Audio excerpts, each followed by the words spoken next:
Good evening, everybody, and welcome to the 44th Forum on Tolerance, Black Lives Matter, the U.S. Journey Towards Justice and Healing.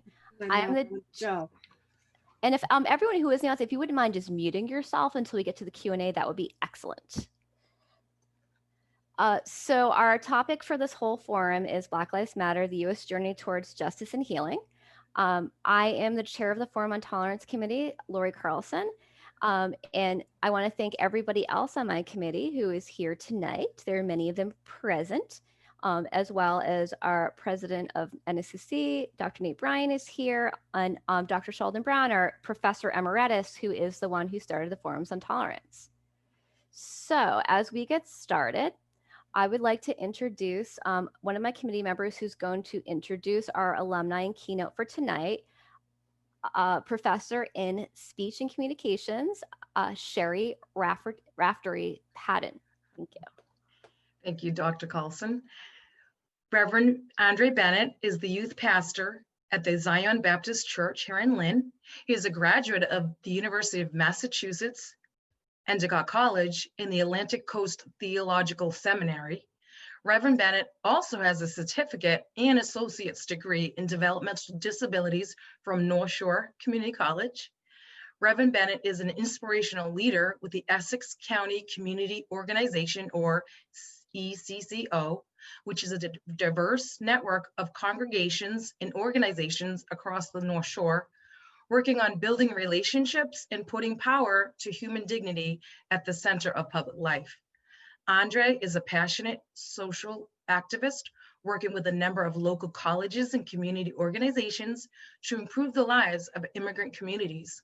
Please join me in welcoming Reverend Andre Bennett to tonight's Forum on Tolerance, Black Lives Matter.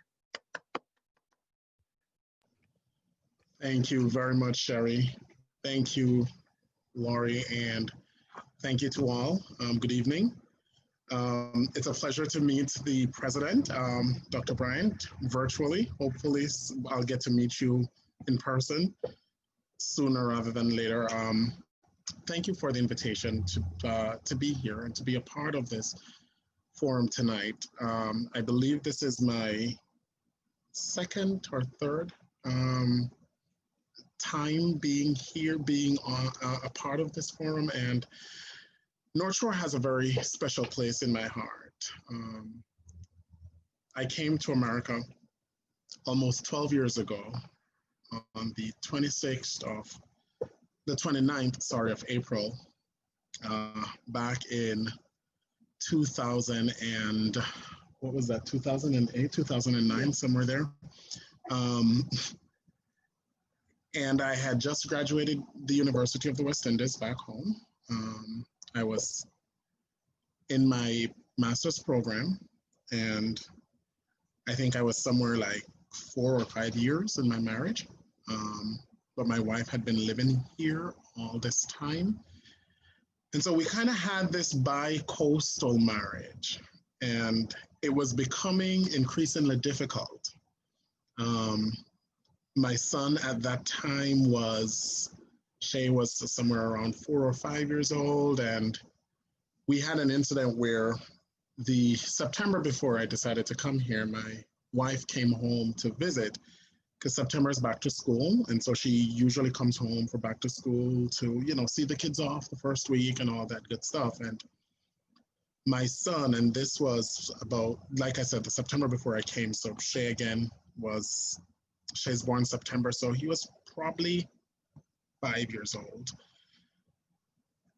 And he had a kind of resentment toward his mother that I never saw and I never experienced before.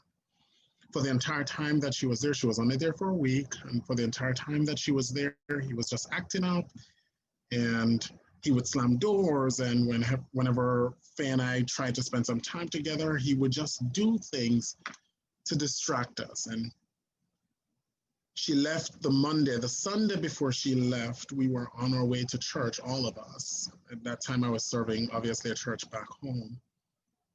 And he was just crying, incessantly crying in the car. And when we got to the church, the other kids and they left the car, and I sat in and I was having a conversation with him, and I asked, what's the issue? And he said, well, I wish she would just go and never come back. And I was a little befuddled by that because this is a kid who always loved his mother, loves his mother very much. And I asked him why. And he said, well, whenever she's here, you act like you don't know me. And it was in that moment I realized that this bi-coastal thing that we were doing, it wasn't just hard for us, but it was destroying our family. And so the decision, we sat down and Faye came home the Monday evening. She left Jamaica Monday evening, and we had a conversation on the phone when she got here, and we made the decision that it's better socially and otherwise for myself and the kids to come here to live than for her to come back home at the time. Financially, it felt better sense. Socially, we thought it was better. And so the decision was made, and 4 months later, 6 months later, Shay and I were preparing to come here. And we came here, and for the first week I was here, I was in heaven. It felt great. I came in April, and, never experienced cold like this in all my life. I came from warm, sunny, beautiful Jamaica. I came straight to Boston, Massachusetts, and I wore something exactly like what I'm wearing now, just a jacket and a slacks. And I got off the plane, and I felt like a million knives were thrown at me instantaneously. And my poor son cried because it was too cold, but it was good to be. The family was together, and we worked assiduously, and we ensured that the other kids came along very soon after. And after about 2 weeks of being here, I got very tired, very bored, felt like I was wasting away. And I said to my wife, I have to do something. I have to do something. And she did some research, and she came across the certificate, the direct care certificate program at North Shore Community College. Faye was a residential program director with the East Middlesex Association for Retard Citizens. They don't use that term anymore, so they just say EMARC. Faye was a residential program director. And so we drove to North Shore, registered me 2 weeks in. I got registered and got lost trying to find our way back to Peabody. We ended up in Revere and Everett and Chelsea and all over the place before we finally got back to Peabody. And North Shore was the first place that felt somewhat like home to me. The first person I met was Professor Labella, Maggie Labella. And Maggie is an exceptional human being, And then I met Professor Figgins Hill, Margaret Figgins Hill, and Sully. And, the class was large and diverse. There were people from Liberia and Nigeria and the Caribbean and all over the place, Morocco, and it just felt great. And we had a wonderful first year. And so I decided to continue. I'm on an H-4 visa. I can't do anything. I can't work. I can't do anything. So I just decided to, what the hell, what do I have to lose? Write it out. And I completed the associate degree in developmental disabilities.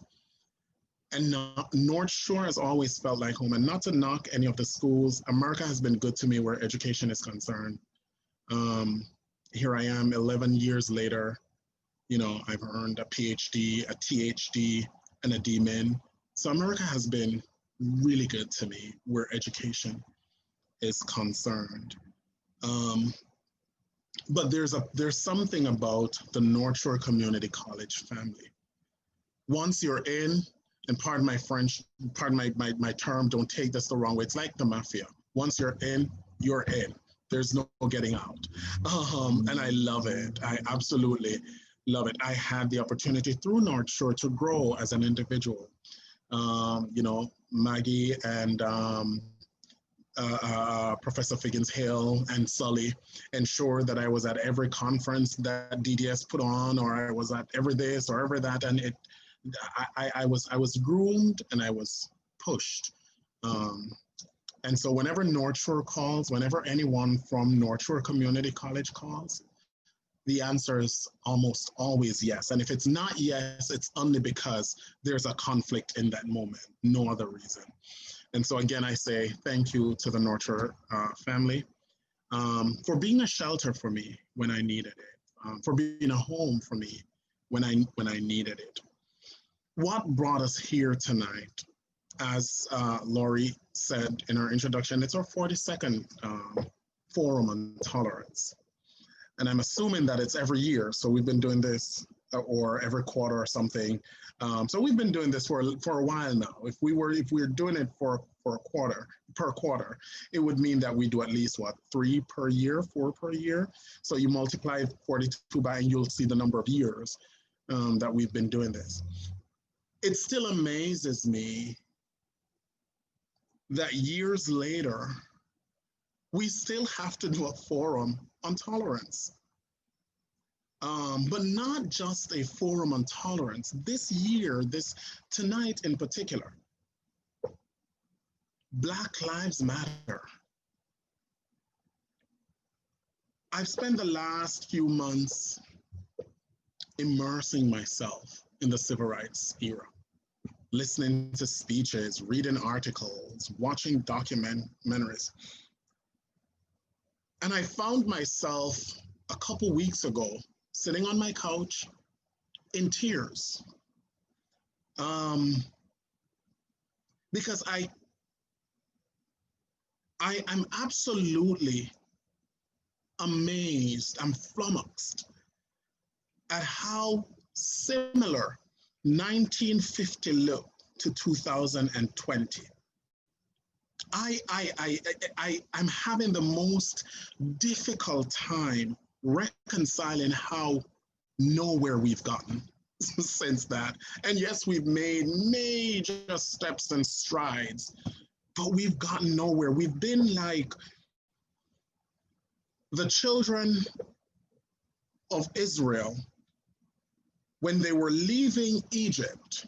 And I come to you from the Christian faith, the Christian tradition, so I will apologize in advance if my analogy might prove offensive to anyone who is not of that, of the Christian faith. That is not my intention. Please forgive me. But the scripture tells us of the children of Israel being delivered from the land of Egypt. And they were trying to get to the promised land. And in the scripture, it took them 39 years to get to the land that was promised, the land flowing with milk and honey. It took them 39 years from Egypt to get to that land. However, by geography, where they were going, where they were leaving from in Egypt to where they were going in Canaan, it's 10 days. It's a 10-day journey. But it took them 39 years to get there because we were just circling. We were just going around in the desert in a circle. And when I look at the civil rights era and I look at where we are today, I feel like we've just been going around in a circle. I feel like we've been going around in a circle. When we find ourselves at a place where we have to declare, and an organization, a duly registered organization, has to be founded and now instituted and operated, named Black Lives Matter. It tells us, it sends a very clear message to us how little gains we've made, how very little the strides have been. You see, I came here, I started out by sharing how I got here. America's always been the dreamland. America is the promised land to everybody who is not living here. America is the land flowing with milk and honey. It's a land where opportunities are great. It's the land where if you want to get out of poverty, if you want to get out of social stagnation, if you want to get out of whatever conditions that you're living in your home country, America is that place that you head to. You see, the exchange rate in comparison to your country, I can speak of Jamaica, the exchange rate is 50 to 152 to 1. One US dollar, one American dollar is valued at 152 Jamaican dollars. So when I send my mother her little change every 2 weeks, she can pay her bills, she can buy her groceries, and she can have some money to keep in her pocket. America is that. America is that for us. But then we come here and we are forced to face the harsh reality that America is not as kind to us as she pretends. America is not as loving and accepting to us as she makes herself out to be. And I want to say this, I find myself having to say this a lot. And I've been, as you can imagine, given way too many of these speeches. I am not anti-America. I love this country. America has been great to me. America has been great to me. America has helped me to pay off student loans and purchase homes and care for my family and advance myself academically. And America has given me a platform to be who I believe I'm destined to be. But in so doing, America has hit me hard. Policies and practices have hit me hard. The first time I ever saw a question about my ethnicity was when I filled out an application at North Shore Community College. And I couldn't, for the life of me, understand why that was important. Why was that question on the form? I don't know why that is important. I still don't know why that is important. You see, I used to serve a congregation, and some of you have heard this before. I still serve a congregation, Zion Baptist Church in Lynn, that was started up in Nova Scotia by descendants of slaves over 150 years ago, and they came down to Massachusetts, to Lynn, Massachusetts, and they pitched a building on Union Street, and they were there for 10 years, and these are Black descendants of slaves. They were there for 10 years on Union Street, and the white people on Union Street felt like they did not belong there, and so one night they lit the church building, and those people, they packed up themselves and their stuff, and they moved to another location. And they were at that other location for another 10 years. And again, their neighbors thought that they did not belong there. So they again lit that building. And Zion moved to where they currently are, which is 4 Adams Street Extension. And they built themselves a building. And we've been at that location for 118 years. And I used to stand in that pulpit. How dare I? But I used to stand in that pulpit when I just came here, and I used to tell descendants of slaves. I have members in my congregation. The eldest member of my congregation just passed in the middle of the pandemic. She was 97, 98 years old, and she was a member of the congregation since she was baptized at Zion Baptist Church when she was 11 years old, which means she was 86. She was a member for 87 years, which means she lived through the Jim Crow era. She lived through the civil rights era. She lived through it. And I, 10 years ago, when I just went to Zion Baptist Church at 20 some odd years old, would stand in the pulpit and declare to a church with 98% African American, there is no race war in America. I'm not getting involved. Don't bring this race war conversation to me. There is no race war in America. There is no black and white war in America. There's good versus evil and right versus wrong. And black men just need to pull their pants up and speak to authority with a little bit more respect. And Black women just need to take a little bit of the attitude out of their necks when they're talking. These were words that I would say, how dare I, would say to my congregation. Because I could not, and I did not relate at that time to the struggles or to what it meant to be an African American in this country. I could not relate to the lived experience of a Black man in this country. Well, we're on Zoom. And as you see, I'm wearing a jacket and a buttoned up shirt, and it's not just for the camera tonight. It's not just for us. This is most 98% of the time, this is how I am, even at home, because I'm always on the move. I'm always doing stuff. And I realized I was still getting pulled over at every corner. I was still getting yelled at. I have a daughter that's now 26 years old that serves the US Navy. We were driving some years ago. My daughter was at the time 17 years old, and we're driving and a cop pulled me over right in Linfield. The first time, my very first experience with a police officer, pulled me over in Linfield, and he came around to where I was, and he started yelling obscenities in my face. He started screaming at me for no reason. My daughter is sitting right there, and he's calling me boy, boy, boy, boy, boy. And my 17-year-old child was sitting next to me.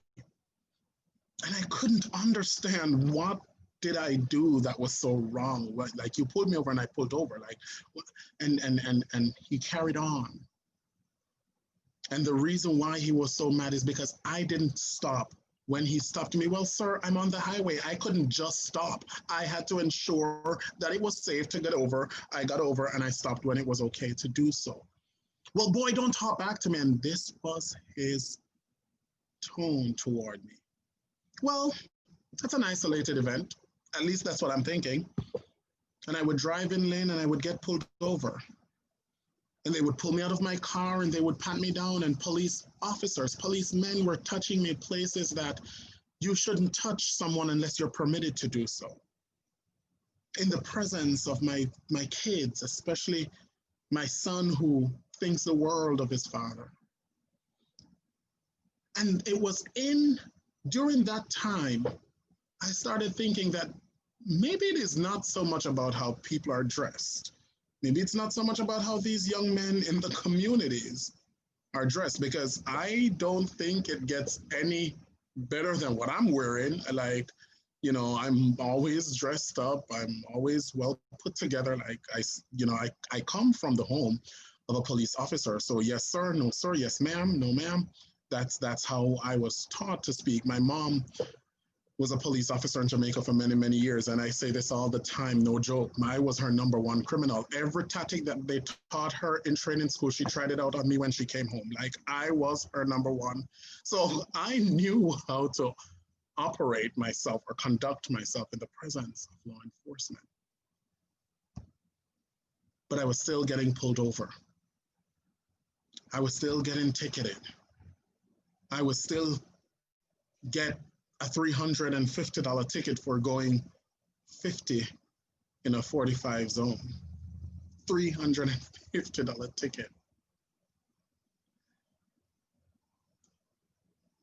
But it finally came home to me when my son locked our keys in our apartment, and this is not the root of my presentation tonight. But it finally came home to me when Shay locked the keys in our apartment one Sunday, because we were late for church. And those who know me, I see some names on here that I'm familiar with. I'm never the first one to arrive anywhere. So Laurie, you know this was a treat tonight when I was the first one in this room. Like, I'm never the first to get anywhere.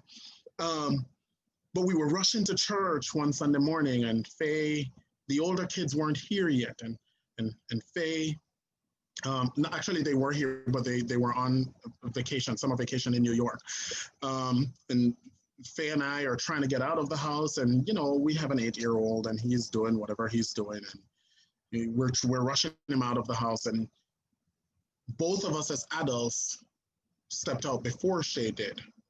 So Shay was left with the responsibility of locking the door. And it's one of those locks where you can turn the lock from the inside and pull the door up and it's locked. Well, what happened, Shay left the keys on the table in the house. And so we got to church and had a good time. I preached and I got home. And when we got home, we realized we had no keys to get in the house. So I did what I thought was a normal thing to do. Again, I'm coming from a country where, if you need some help, you have neighbors who are willing to lend a helping hand. If you are running low on some food, you can knock on your neighbor's door and let them know that you might need some sugar, you might need some salt. If the kids don't have, enough of anything, you can, I'm coming from a country where neighborness and neighborly lifestyle is the order of the day, irrespective of what you may hear about Jamaica. So I did what I thought was the right thing to do. It's a Sunday morning. It's a Sunday afternoon. The apartment complex has very clear rules. Do not call us about any lock issues on the weekend, because we're going to send a locksmith out, and it's going to be $175 just to send a locksmith out to whatever. And I knocked and I asked my neighbor for a knife. Some of you may know this story. I asked my neighbor, "Do you have a knife? Can I borrow your knife?" She locked the door, and she, it's an apartment building. We know each other. We go by first names. She knows our kids. We know her kids, and the kids play together, and we talk, and we see each other in the hallway, and we're friendly. We're cordial. And so my neighbor said to me calmly, "Hold on." And she went back inside and she locked her door. And I'm there, replaying the service in my head, replaying church in my head, replaying, the good time that I had at church in my mind, not realizing that 10 minutes had gone, not realizing that it's been a minute since I asked my neighbor to lend me a knife. I explained to her, like a 5-year-old, what happened. And she said, "Hold on." It wasn't until I heard sirens come screeching onto the apartment complex that I started thinking, okay, what's going on? And even then, I'm not thinking they're coming for me, because why would they come for me? And so I'm standing there, I'm upstairs, and I'm looking out the little window, and I see the cars come. One came, and it came around very fast, and another one came and it went the other way, and a third one comes. And when the third one came, I thought to myself, my wife and my son are downstairs. I should probably go check on them. And I'm walking down the steps. I'm coming out of the apartment, the back door of the apartment building, just in time to hear the cops ask Faye, "Have you seen a strange black man running from, a strange man," I lied, he never said black. "Have you seen a strange man running from the building with a knife?" So Faye was like, "No." He asked, "Do you live here?" She said yes. And he's like, "How long have you been standing here?"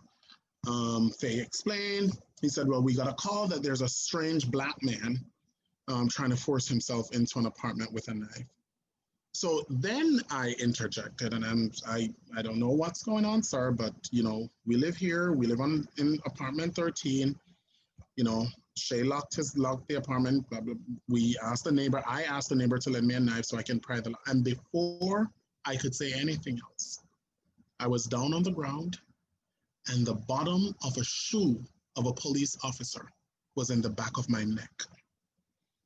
not his knee, the bottom of his shoe. He was standing in my neck and saying on his thing, I have the suspect. Now, the irony in that is I was wearing my clergy collar. I was dressed in my clergy attire, full black and my collar.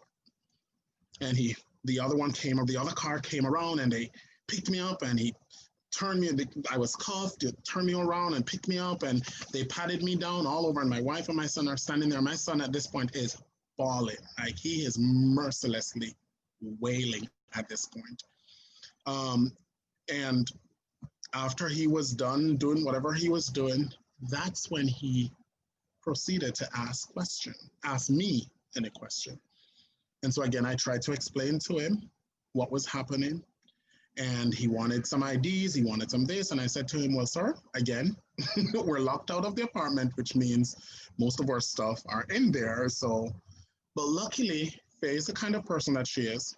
She had in the car a bag with all of our stuff, which I think she probably still does have in her car, that she probably shouldn't be driving around with.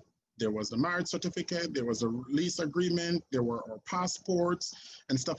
That's how my wife was able to prove that we in fact lived there. So, he apologized and he released me and, again, he asked me, took a statement, I gave him my statement. Then he went up to the 3rd floor and he knocked on the neighbor's door and he asked the neighbor, do you know this man? And she said, yes, that's Andre. And he asked her, do you know which apartment he lives? She said, yes, he lives right there. She pointed at my door.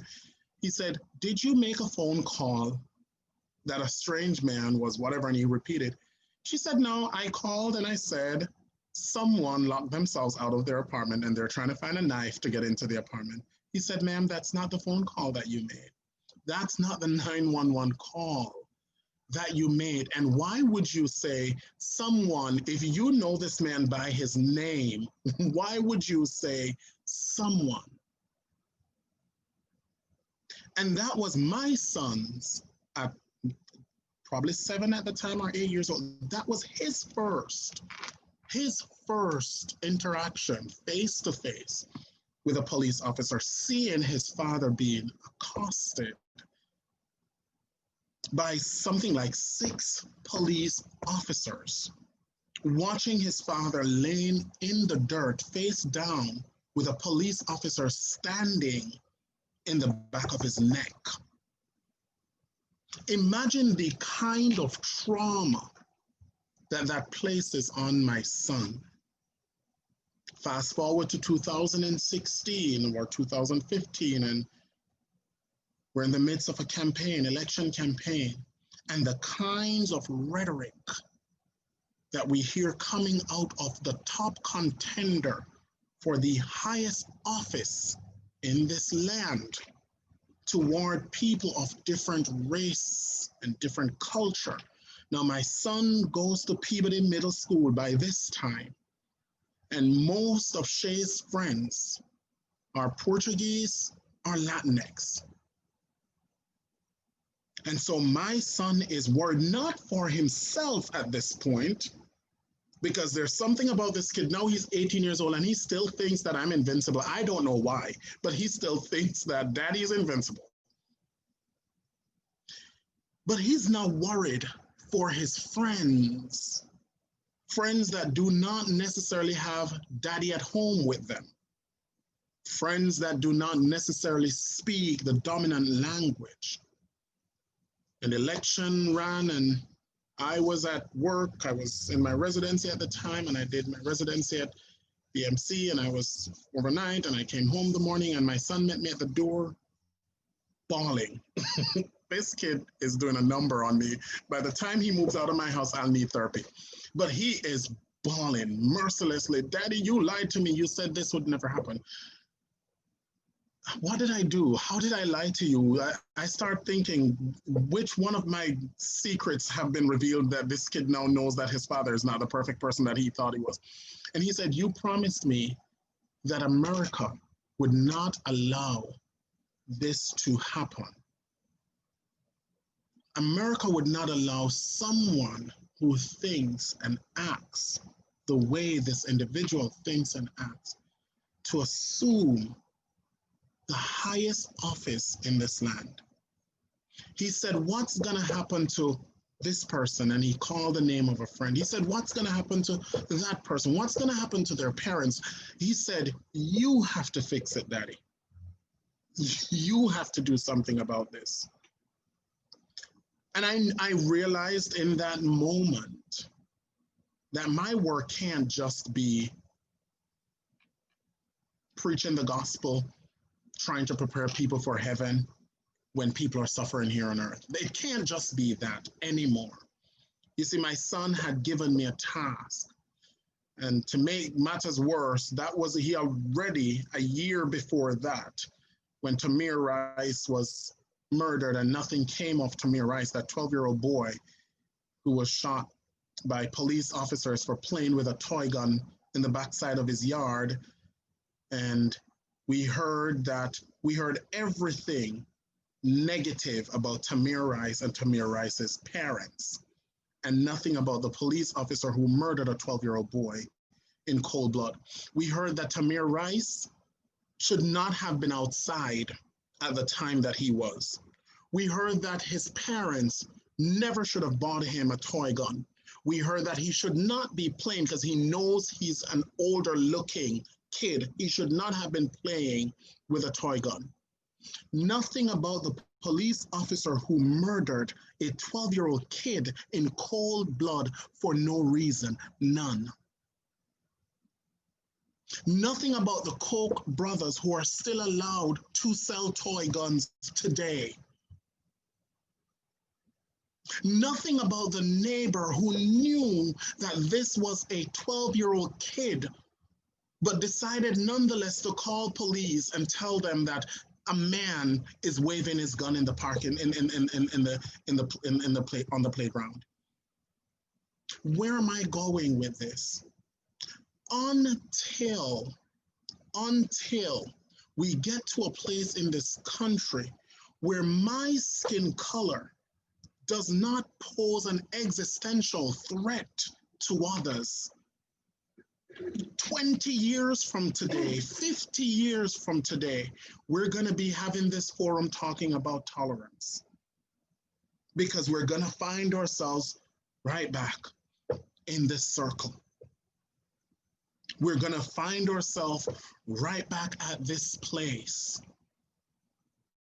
You see, when I came to America, I grew up in a rather conservative country where you don't mix politics or social actions and church. They don't mix. You preach the gospel, you prepare people for heaven, and government deals with government stuff. My job is to get you ready for heaven. That is my role, that is my job. Everything else is up to you. But every time I go to my office, every time, and I have office days twice per week at the church, Tuesdays and Thursdays, every time I sit in the office, there's a mother, there's a grandmother, there's an aunt, there's an uncle, there's a wife, there's a sister, there's a husband. Somebody is affected by some kind of injustice that has been perpetrated upon their loved ones. And one day I thought to myself, how can I truly stand before these people and tell them that there is a land better than this? There's a place greater than here that you're going to get to, and all your troubles are going to be over. You just need to come to church and pay your 10% and go home and deal with living in slums because you've been marginalized because of your skin color. Being followed in stores, your kids are marginalized in school. Don't pay that no mind. You're going to heaven, and heaven is going to be better than this. Don't pay that no mind. And something convicted me. On top of the fact that I have a kid here who is a activist in of his own right. He just doesn't do it outside. He works on my conscience. Something convicted me that this gospel of making it into heaven, and don't get me wrong, I'm a Baptist preacher. I love preaching about heaven and hell and God and Jesus and the goodness and the greatness of God, if it had not been for the Lord on my side, where would I love it? I love it all, and I believe it all.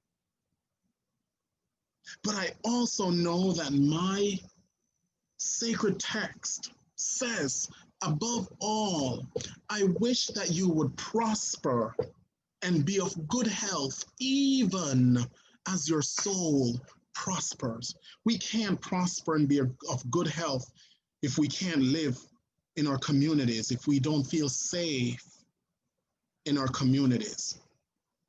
So why do we keep saying, and we have to be telling people, Black Lives Matter? You see, in 2015, a young man, 3 years at that, well, 3 years younger than Shay, because Shay's 18 now, but in 2015, a young man at 15 years old went to visit a friend of his, and on his way home, he stopped at the store and he bought a pack of Skittles, and he had a hooded shirt on. And somebody saw him and thought that he did not belong there. Somebody in that moment made the decision that his life was of no value. And Trayvon Martin was gunned down senselessly for no reason. And 3 young women, when the grand jury was paneled and nothing came of it, 3 young women decided that enough has become too much. Enough has become too much.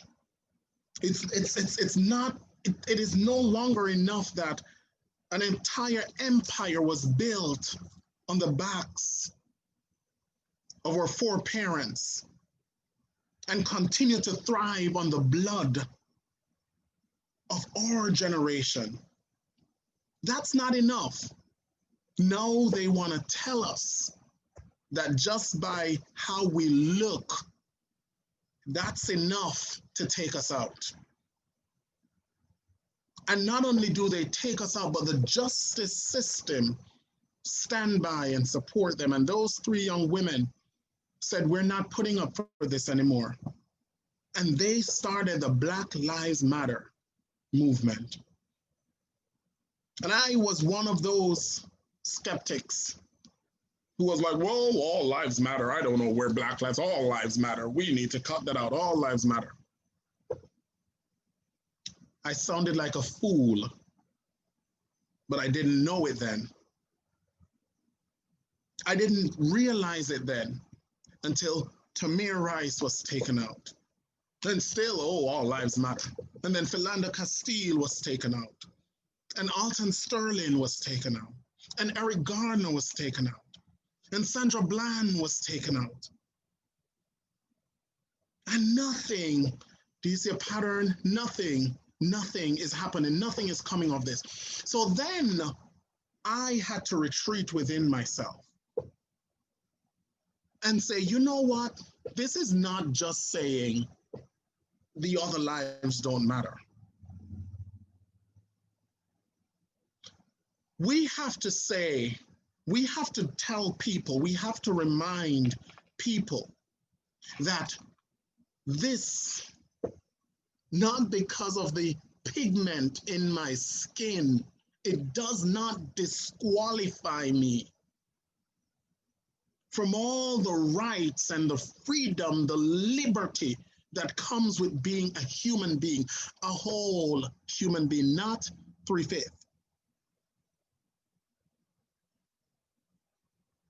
Because when the Constitution was written, and it says we hold these truths to be self-evident that all men are created equal, that all didn't include this. When we said liberty and justice for all, it didn't include this. And this is why we now have to remind everybody else that Black lives matter. It is not that I don't think that Laurie's life mattered or Amanda's life matters. It's not that I don't think that. But here's where the problem lies. Dylan Roof walks into a church and opens fire, murdering 9 people. And police came on the scene, and Dylan Roof was apprehended. He was disarmed. He was taken to Burger King. He was treated to 2 separate meals at Burger King. He sat in the parking lot in the police car. He ate those 2 meals. Then he was brought in and he was booked after murdering 9 people. Sandra Bland Sandra Bland pulled over to ask for direction. She was brought in and she died. And no one can give an account.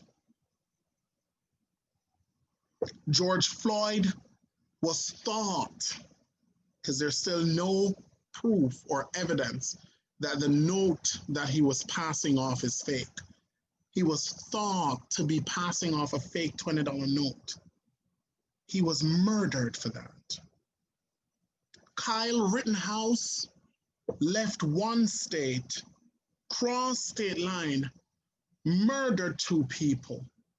He was given water afterwards and asked if he was okay by police. Sent home and then called back the next day to come and book himself. Tamir Rice was playing with a toy gun and he was murdered. Do you see where I'm going with this? That's why we have to say Black Lives Matter, because ours are the ones that are under siege. It is not that we don't stand with and we don't believe that all lives matter, but ours are the ones that it seems like nobody else thinks our lives matter. And here we are in 2020. After I went to do a seminar in Memphis some time ago. In the Peabody Hotel, I stayed at the Peabody Hotel. I was treated nicely. I was given a wonderful suite, put up, treated, got the treatment. And I learned while I was there that Dr. Martin Luther King wanted to book a room at that hotel the night before he was assassinated, the day when he was assassinated. He wanted to book a room at that hotel because he felt like he was gonna be assassinated that night. And they told him that he wasn't welcome there. Yet I discovered that that hotel, because I actually toured it, on top of the Peabody Hotel, they have what is called the Duck Palace. And the Duck Palace is this beautiful suite on top of the hotel. You know who lives in it? Ducks. Ducks. And they had a duck parade an hour before Dr. Martin Luther King was assassinated. Here we are in 2020. This was back in what, 63, somewhere there? Here we are in 2020, fighting the very same fight. Not even the method nor the strategies have changed. You look in Boston, Massachusetts, good old forward-thinking, liberal, wonderful Massachusetts.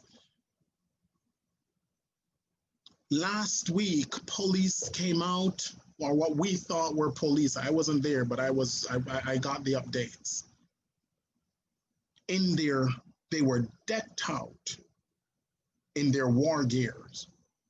because people were protesting for equal rights, for protection for undocumented immigrants, and for Black lives. And that's when we found out that they weren't police, they were the National Guard that were deployed in Boston, Massachusetts in September 2020. Not 5 years ago, a few weeks ago. What am I saying? If we are honest with ourselves, how far have we come? Yes, we can vote, but we can't if they remove all the polling stations and divisions from where we live. So you give it to us with one hand and you take it away with the other. Yes, we can use the same bathroom and the same restaurants now, but we can't sit there, otherwise you're going to call police on us. So again, you give it to us with one hand and you take it with the other. Yes, we can live in your wonderful neighborhoods now,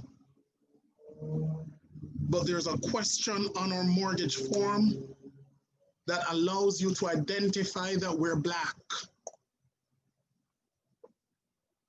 And as a result of that, everything that we need gets hiked up, so we can't afford it. And so it forces us, it relegates us to the side. How far have we come? We continue, we have never stopped being a great people. If you comb through the pages of history, the Black race have always excelled. We've always done well. But for some reason, we're always playing catch up. We're always playing catch up. We're always playing catch up. The goalposts never seem to get closer for us. It always seems to be pushed further.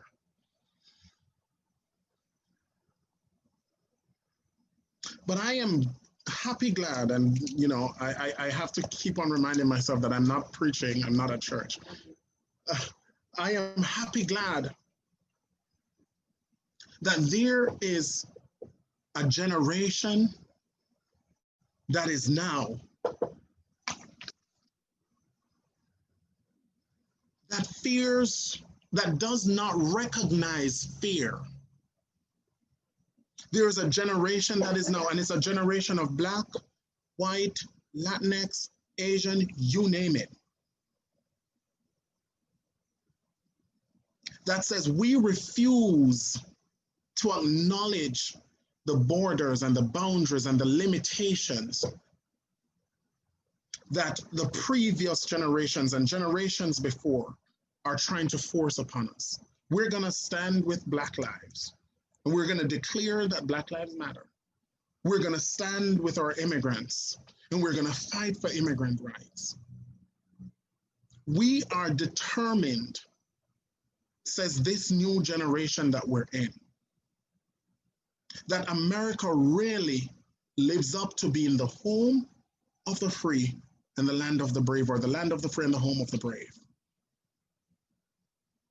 where every person is truly free, because we acknowledge that none of us is free until all of us are free. And this is what the movement that we see across, and I am very happy. I am very happy that I have gotten to a place, my faith, I've reconciled my faith to a place where it's not about the pulpit anymore for me. It is not about the four walls of the church. I've said this over and over to the church, and they still keep me. You can kick me out if you wish. Because I have come to the realization that the work that needs to be done isn't inside the church. We can't use the covering of the church to continue sowing seeds of hate and division. If your religion, and I'm moving a little bit away from Black lives to religion rights or religious rights. If your religion is one that forces you or tells you that somebody needs to be ostracized and beaten and thrown to the side because he or she chooses to love who they love, or he or she chooses to worship when and how they worship, then there's a problem with that religion. If your pastor, your minister, your sheikh, your leader, whatever, stands before you and does not admonish you to stand with and fight for equal rights and justice, not just for yourself, but for every person that is marginalized, then you need to start looking for a different place to worship. Because there's something wrong with that religion. I've been called every name in the book by people who I went through seminary I came up with. People who got licensed and ordained the same time I got licensed and ordained from the Caribbean, because I've become too political. Well, if it is political to be the voice for those who can't speak for themselves, count me in. If it is political to stand up for what is right, count me in. I wear it like a badge of honor.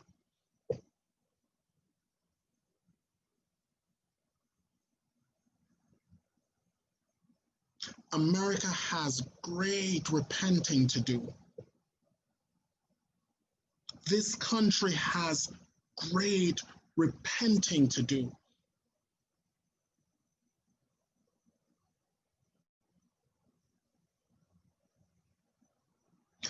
What we see and what we're hearing, we're misinterpreting what we're seeing. People talk about riots and this and that. What you're seeing is the blood of so many crying out in this land.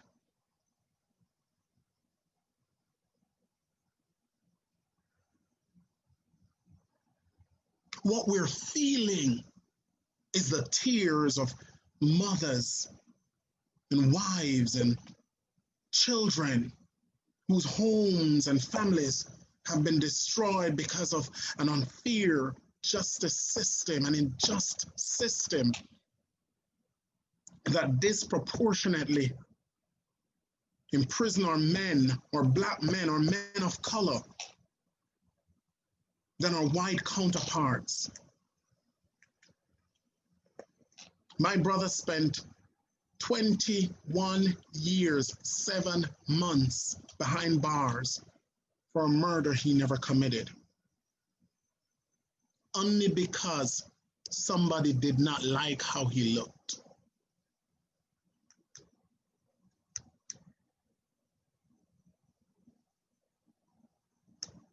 We still have mass incarceration in this country at alarming rates.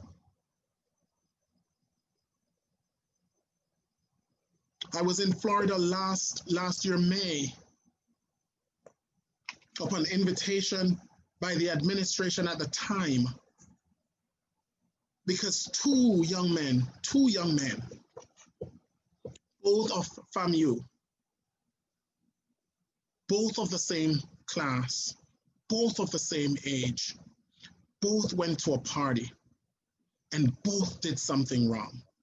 One of them shoplifted, and he shoplifted some booze and some cigars. And all of what he shoplifted came to a total of $236. And they went to the party. And after he went to the party, he missed his friend. He couldn't find his friend. The following day, he found out that his friend had date raped a young woman that was at the same party. And these two young men were brought before the very same judge. Same age, same year in college. One young man was sentenced to 6 years, and one young man was let off with a warning and 280 hours community service.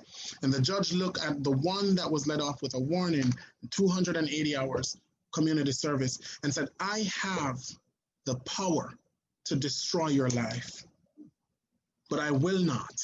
I'm going to give you another chance, and I hope that you will use this as a lesson and you will make better decisions. You know who that was? The one that date raped a young lady. You know the difference between them? One was white and one was black. You know who was white? The one that date raped a young lady. He was let off with 280 hours of community service for date raping a young lady. Yet his roommate was sent to prison for 6 years for shoplifting $236 worth of stuff by the same judge. This is not a made-up story. I was invited to Florida by the administration there at the time to have some conversation with an organization known as Faith in Florida.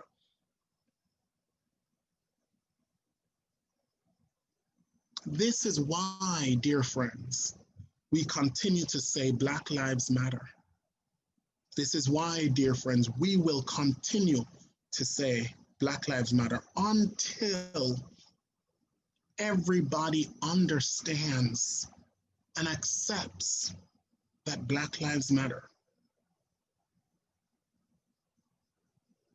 I say, as I'm getting ready to end, I say this all the time when I go anywhere.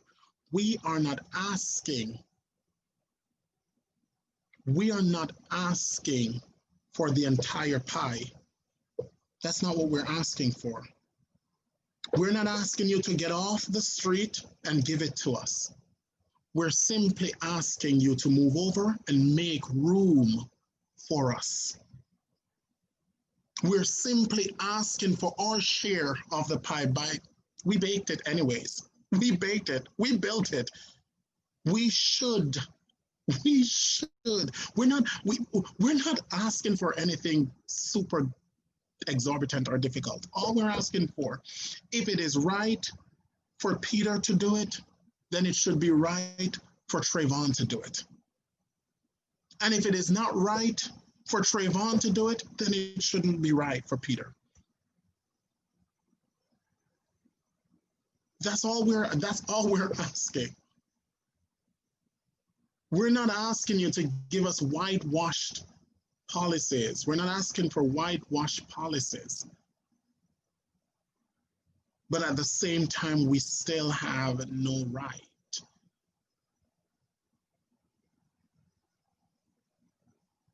You ban chokehold, or you sign an executive order banning chokehold, but at the same time, this school to prison pipeline is still actively running, actively flowing. We're not asking for whitewash policies. We're asking for you to do what you say and be who you claim to be.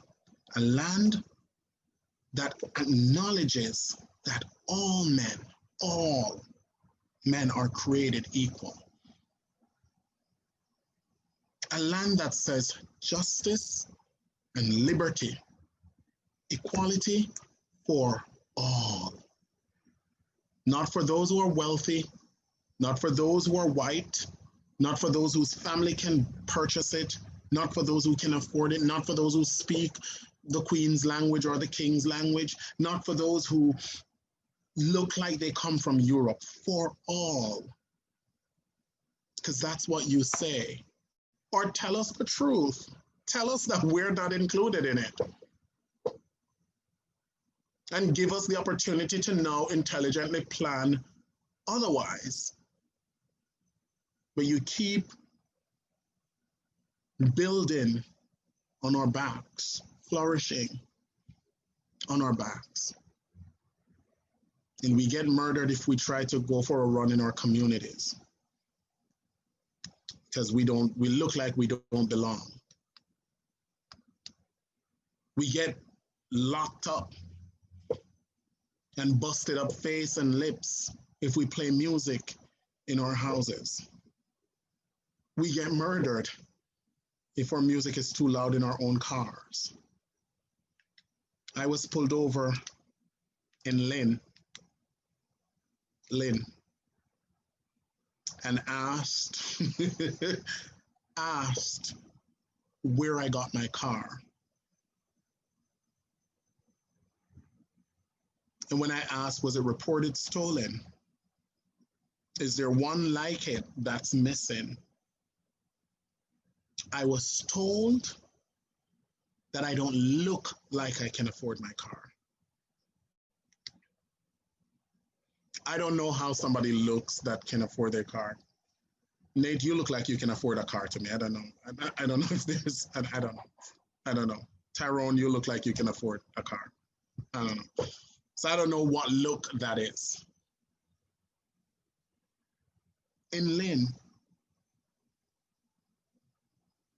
in the summertime, I had to do a rally at City Hall calling for the dismissal and prosecution of police officers who went, and I have video evidence of it in my phone. By the way, I serve as the president of the board of directors at ECHO. Of police officers going into somebody's home in the city of Lynn in the summertime, 2020, summer 2020, and aggressively assaulting them because they're drinking beer in their home. And was about to say, you shouldn't be drinking in public. This is not public, sir. This is my house. And had I not led a rally and call for the prosecution of that police officer, the three young men that were involved in that incident would have been prosecuted. They would have been prosecuted for drinking beer in their house. How many of you have ever been called police on? Police have been called on you and you were arrested and ended up with your lips busted, your face bruised because you're drinking beer inside your house. It's never happened, and it's not, you're not called, the cops were not called by someone who lives in your house. The cops were called by the neighbor. These things are happening in our neighborhoods, in our communities, and they are real. And tonight I say to us, we need everybody's body. We need your voice. We need your gifts. We need your talent, because this land is our land, all of our land. And please understand that none of us are free until all of us are free. None of us are free until all of us are free. Yes, we have come a long way. We're no longer, well, we've come a long way. I'll leave it there. But we still have such a long way to go. Such a long way to go. And the only way we're going to get there is if we collectively lock arms together and say, you're my brother, you're my sister. I'm going to stand with you. I'm going to stand for you. I'm going to stand by you. And I want to, again, before I end, just say, when we say Black Lives Matter, we are not saying other lives don't. We say Black Lives Matter because the Black race, brown, the people of color, the non-white people, we're under siege. We're the only, Black in particular, are the only set of people that police never, ever, ever, ever, ever seem to be able to disarm or diffuse a situation with us. Somebody always ends up dead or arrested or abused, assaulted. It doesn't matter what's happening, even if we have nothing in our hands. But our white counterparts are always able to be ushered in comfort. And that's why we say Black Lives Matter. I thank you for your time, but more than anything else, I urge and I need your action. Thank you.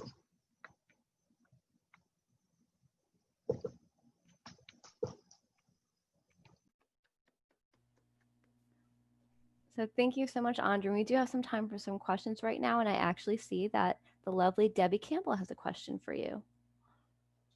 Go ahead, Debbie.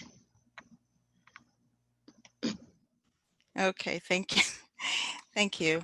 Thank you so much for that presentation, Reverend Bennett. That passion, delivering your passion was well received. My question is centered on the Christian church and their role in slavery. So I honestly think the church in this current time is certainly lacking in their efforts to publicly and openly denounce racism. And I look at the support, and there's such a huge support for this administration offensive racist rhetoric. And so I wanted to ask, how do you reconcile the knowledge of the Christian church as a co-conspirator of the atrocities of slavery? And don't you think they should be speaking out more, especially during this time, and especially admitting their huge role in that shared conspiracy effort in the oppression of the Black race of people, because their silence is really loud and deafening. And I'm just asking because I know that you are a religious leader, and I'm wondering if there's any specific work in this area that you're doing with the churches. Absolutely. Thank you very much for that. I appreciate the question, and I couldn't agree with you more. The church has been a co-conspirator, and the church continues to enable racism and imperialism. And there's one way for the church to deal with this, and is to speak up, speak out. And we are the ones, people like myself, and this is why one of the things I say every single day, I'm not unruly, I promise you. I might look that way, I am not.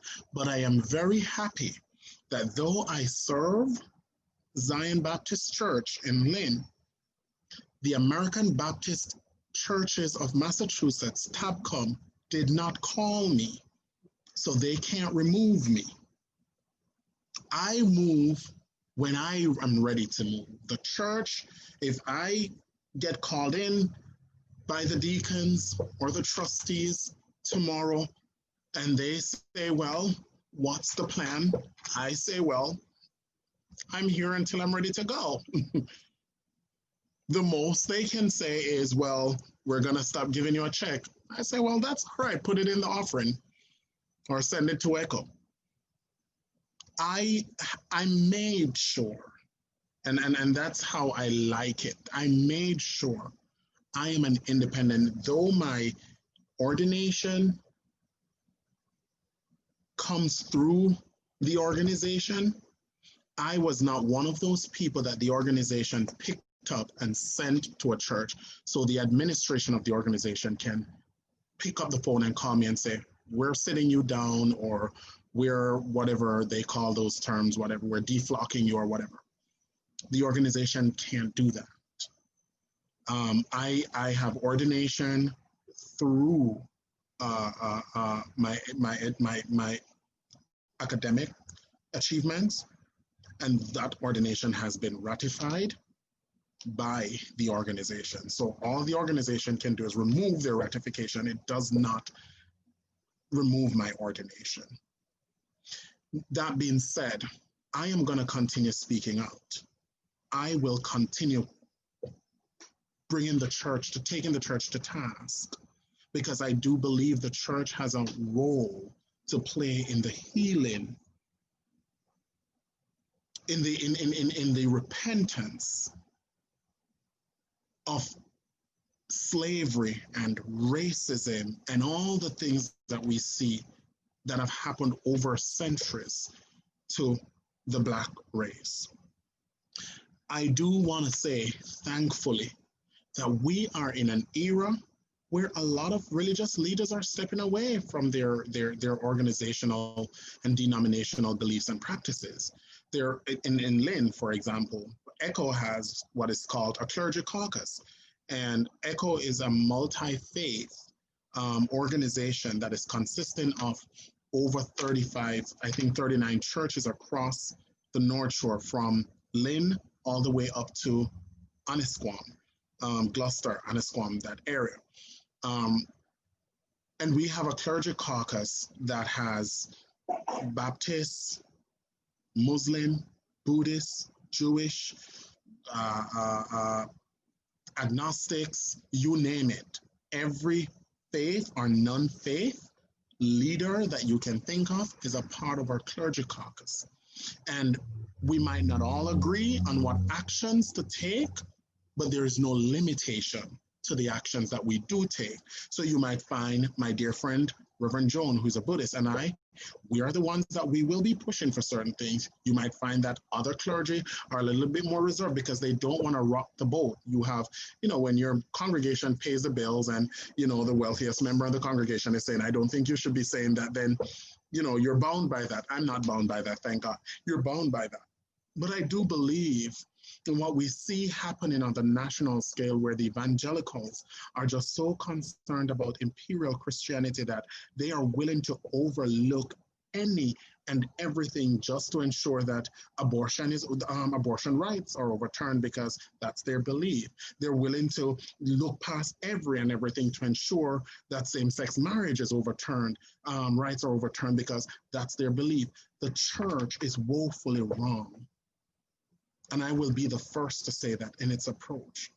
The church of God, if we believe that there is a being, a creator, and a deity, the church is not supposed to be seeking ways to destroy or to separate the family. And separating the family is not just abortion. It's not just same-sex marriages.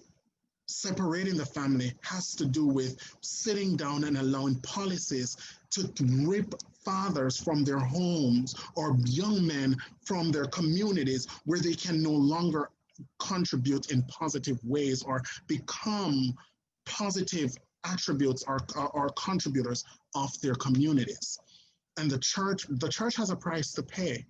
Now, to each his own is what I say, and every organization, every denomination will have to answer. I don't know to who, but they will have to answer at some point. But I believe that there is a movement, there's a larger movement happening in this time of religious multi-faith leaders who are saying we will not sit by because of religious belief or denominational practices and allow certain injustices to continue happening. So it is happening, it's just not as fast as we want it to happen or as decisive as it should be, as it should.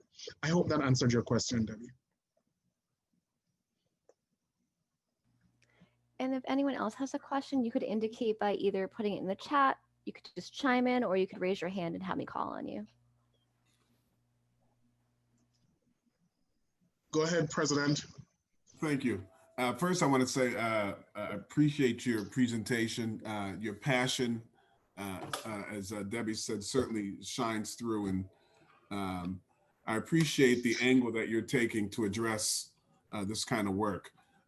Because there's some risk taking, and I know you can you don't necessarily have to answer to someone, but nevertheless, you're taking a risk, and you have to do that. If there's going to be change, you have to take a risk. So I really appreciate that. My question was, I have two questions actually. The first one was, I would be curious to know, when your son saw you face down on the ground, I'd just be curious to know what kind of conversation you had with him afterward. And then my second question is, and you alluded to this, and I believe that there's a youth movement for sure, and in this, and I think part of that youth movement is, to your point, there's not the fear that others have had in the past. In this youth movement, there's Black, white, Latinx, again, as you alluded to. And so I'm just curious to know, when you have conversations with youth, I'm just curious to get a sense of their perspective and what kind of advice you would give them. Thank you for that, Dr. Brian. So let me first respond by saying this conversation with Shay, it's trauma for me. It's a wound that has never been healed, and I don't think ever will be healed. Again, my son thinks the world of me. At 18 years old, I, just got an email from school that, again, he wrote a poem about, not a poem, an essay about, the most admired person and the coolest person. And that person is his dad at 18 years old. I'm very happy because I have an 18-year-old before him who didn't even like my name, let alone the person. So I'm humbled. And to, one, try to comfort my son in the moment, not being able to physically do so, and watch him being restrained by his mother, that for me was devastating. But also trying to explain to Shay why I was in the ground, in the dirt, and somebody's foot was standing on my back. I don't think it's a task I ever truly mastered, except I tell my son this, that in the world, there are two types of people. There are those who know what is right and do it. And there are those who just want to have their own way, whether it's right or wrong. And I try to be the former than the latter. I always tell my son, my nephew, and just about any young person that comes in contact with me, one of the things that I'm well aware of, irrespective of my stature, and thank God it's building on the North Shore. So now I get away with a little bit more, or I'm less bothered.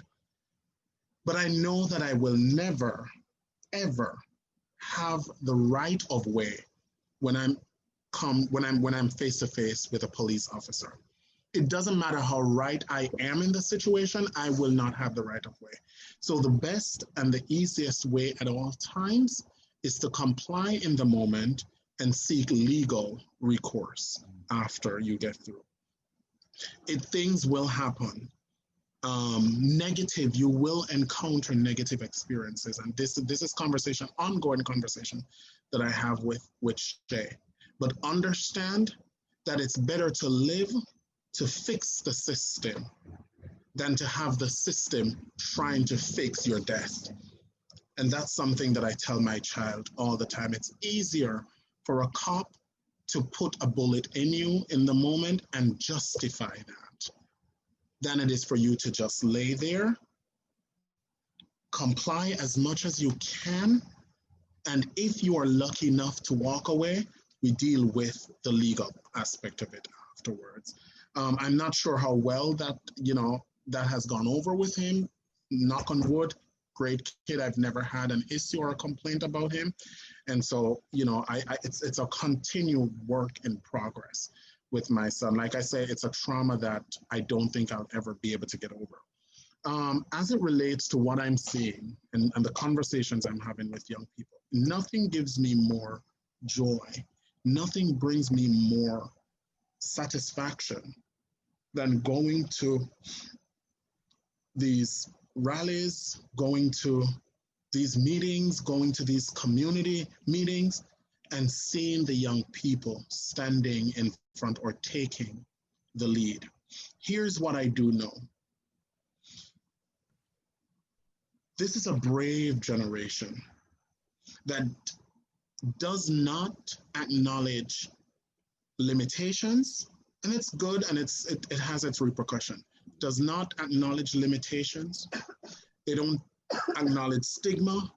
They don't have some of the stuff that we had to fight with. I'll share a story. In my other job, in my other life, I call it my hobby, but the hobby that pays the bills, I work with youth. I'm a therapist for youth. And I had a situation where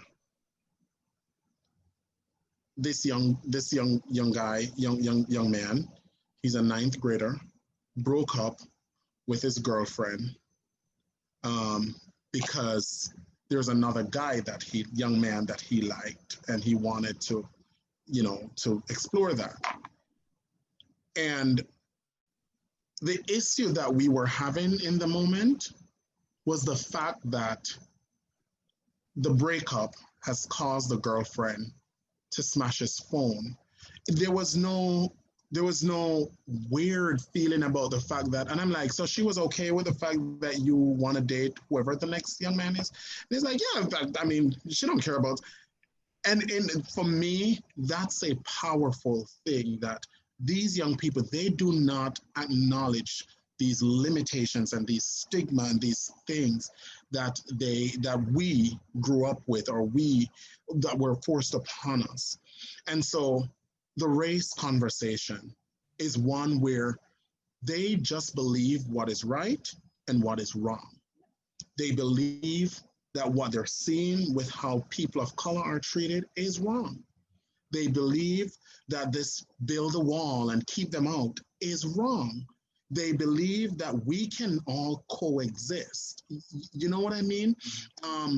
This conversation about, even voting and just all the social stuff that we see happening, young people are at a place, the 16, 17, 18-year-olds, they're at a place where they know what kind of future they want and how they want to see the direction they want to see the country move in, and they're willing to do the work.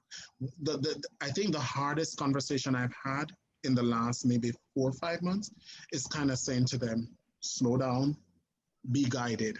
Like, there's something about the wisdom of, someone who's been here a few decades before you, like, be guided.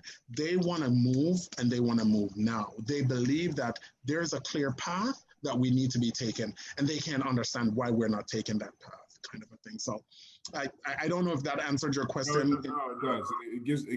It should give us all hope. That's for sure. It certainly does. I preached a sermon twice on hope, and it came specifically, both sermons, both times, came specifically from having conversations with teenagers. Thank you. Thank you very much for that question. And thank you so much, Reverend Bennett. If all of us could just join me in thanking Andre for his time. You were very inspirational. It was a pleasure having you speak to us. Thank you all so very much. I see all the messages in the chat. Thank you so much. Again, if North Shore calls, I say yes. North Shore is my home, and I just hope that we all get to that place where when we say justice, we mean justice, and that's what we see.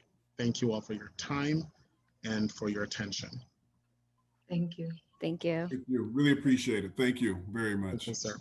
And Nate, I hope that we can get a chance to chat at some point. Absolutely. Looking forward to it. Definitely. Thank you.